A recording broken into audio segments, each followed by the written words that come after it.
Hey everyone, welcome back to News BLADI. Today's story is exploding across the United States, a major political twist inside the White House. Donald Trump and Mayor-elect Mamdani just held a meeting that shocked everyone. And what happened behind closed doors is raising big questions. What did they discuss? Why now? And how could this change America's political landscape? Stay with me. I'll break down everything step by step. Some breaking political news tonight, and it is big breaking political news. Just moments ago, the Republican Congresswoman Marjorie Taylor Greene posted on her X account the announcement: she's resigning next month. Her last day, she says, January 5th. I'll be resigning from office with my last day being January 5th, 2026. And I look forward to seeing many of you again sometime in the future. May God bless you all, and may God bless America. Back with us now, David Axelrod and Shermichael Singleton. Shermichael, to you first as the Republican in the conversation. President Trump recently said he wanted her prime read. She recently said he was wrong. She stood up to him on the Epstein files, and she won. What do we make of this?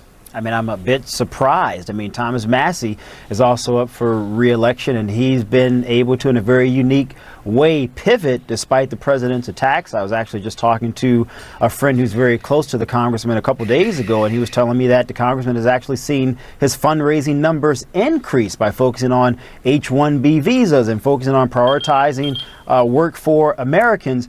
And so I would have argued, if I were advising her, hey, you might be able to get through this brief moment in time, but perhaps she thought otherwise. Maybe she's looking at future plans, but this is a big shocker, John.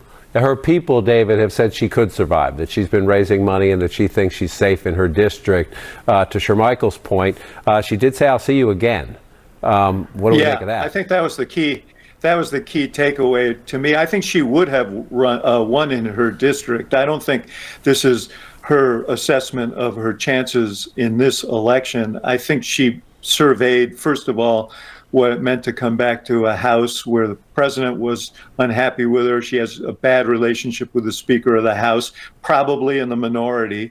And she decided that there might be greener pastures. Remember, John, she wanted to run statewide this year. She wanted to run for the Senate, I believe. And that was turned thumbs down by the White House and the powers that be in the party. I think that may be part of what her estrangement has been about, not questioning her sincerity on this Epstein issue. But I think she's got her eye on bigger things here. As she said, I hope to see you down the line.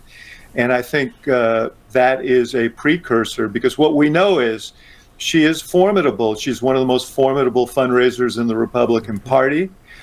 She knows how to get attention. And she has made this transformation here that is interesting. Still a MAGA person, but much broader in her reach. So, I think this is not the end of the story here. Not the end of the story. The question is, what's the next chapter, Shermichael? Is it, does she reconsider about running statewide next year? There's a Senate race in Georgia, or we have this conversation all the time. We just saw it in the elections in Virginia and in New Jersey, where Republican candidates try to be like Trump, and forgive my language, but they get smoked because Trump is a unique phenomenon. She actually is like Trump. She actually is in touch with a lot of his base. Do you think she has national ambitions? Is she thinking, J.D. Vance, I'll see you in Iowa? I mean, I can't imagine that, John. I don't think she would be very successful, if I'm being blunt and candid, as a Republican strategist. I do, however, beg the question, can she actually even be successful in a statewide race in Georgia? Remember, Georgia elected Kemp twice. He certainly isn't someone that I would say is in the vein of a Donald Trump, and has actually had various infighting in the state. That's precisely. Forgive me for interrupting. That's precisely the reason I say, and I know you say, I can't see her going up against J.D. Vance. But David Axelrod's in this conversation. Nobody could see Barack Obama beating Hillary Clinton. Donald Trump is president of the United States for a second time. Nobody could see him winning the Republican nomination or the White House the first time. And a lot of people said he could never win the White House again after January 6th. That is why I say we live in the age age of improbable success stories. Yeah, but John, I don't think she's a Barack Obama or even a Donald Trump. And if she's thinking about a statewide race, and I would imagine David would potentially agree with me here, what is the constituency to propel Marjorie Taylor Greene statewide? She wouldn't get Donald Trump's support, and I doubt that she would get the support of the current Governor Kemp. So then what would be that path to a Marjorie Taylor Greene success to the U.S. Senate? I just don't see it.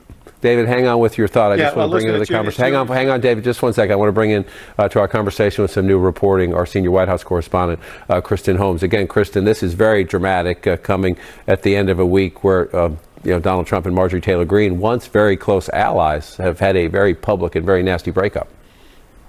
Yeah, and one of the most remarkable things about this is I have talked to a number of people who are close to Marjorie Taylor Greene who described the last several days as painful for her. I mean, you got to remember, there are a number of different kinds of Trump supporters in Washington.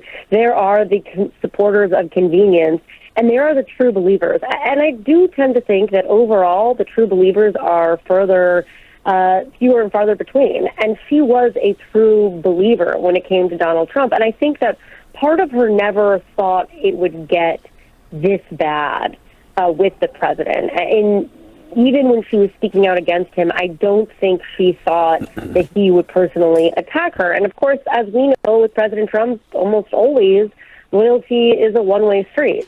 And she learned this the very hard way as a true believer who then essentially got excoriated by him online. And I will tell you, I was talking to people who were close to her who were telling me that she was getting threats nonstop. I know she posted about this. And then you had President Trump, even with that, saying that she was playing herself or portraying herself as a victim.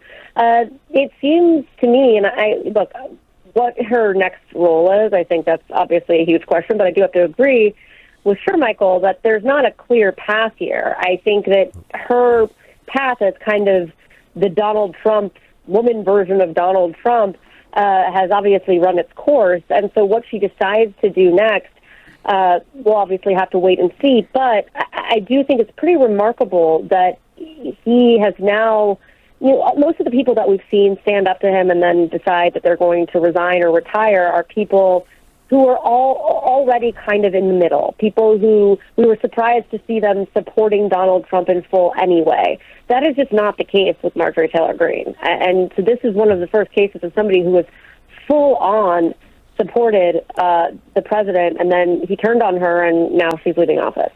And so, Kristen Holmes, thank you so much. David Axelrod, I want to bring you back into the conversation to follow up on those excellent points Kristen just made.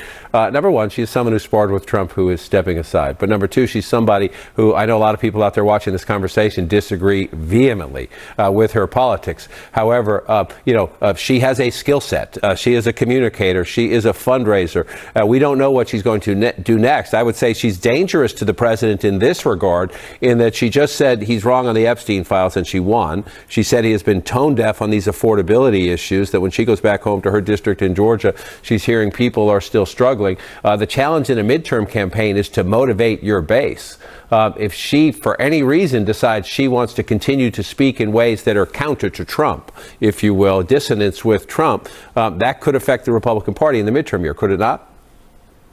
Yeah, it could. I think, John, more likely, if she's not doing anything this year, that she might be looking at 28. I know that right now J.D. Vance is way ahead in the Republican primaries and polling, but that's not really worth very much. And there is a likelihood that there'll be other people in that race.